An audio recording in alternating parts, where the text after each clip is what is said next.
अस्सलाम वालेकुम प्यारे दोस्तों। बहुत सारे लोग ये कहते हैं कि हमें कोई ऐसा बक कन्वर्टर दे दें जो कि हम डबल बैटरी से सिंगल बैटरी पे कन्वर्ट कर सकें, या 24 वोल्ट बैटरी पे 12 वोल्ट का लोड चलाना चाहते हैं।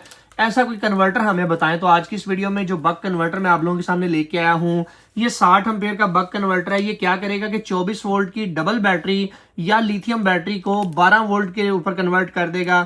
तो 12 वोल्ट के ऊपर आप अपना डीसी लोड चला सकेंगे, लाइटें पंखे चला सकेंगे। बहुत ही खूबसूरत सी एक प्रोडक्ट है। इसके अंदर आप लोगों को यहाँ पर 2 अदद एग्जॉस्ट फैन देखने को मिलते हैं। इस साइड पे आपने इसे इनपुट देनी है, यहाँ पर पावर की एलईडी, और यहाँ से आपने 12 वोल्ट की आउटपुट ले लेनी है।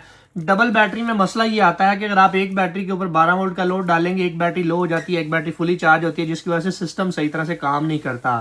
तो ये बक कन्वर्टर आपके 24 वोल्ट को 12 में कन्वर्ट करेगा। कूलिंग के लिए फैन दिए गए हैं, मेटल बॉडी के अंदर ये आप लोगों को देखने को मिलता है। बहुत ही कमाल की प्रोडक्ट है। smarteshop.pk से जाके आप इसको परचेज कर सकते हैं। लिंक मैंने डिस्क्रिप्शन में दिया हुआ है। डिस्प्ले के ऊपर अभी इसकी मौजूदा कीमत आपको नजर आ रही होगी।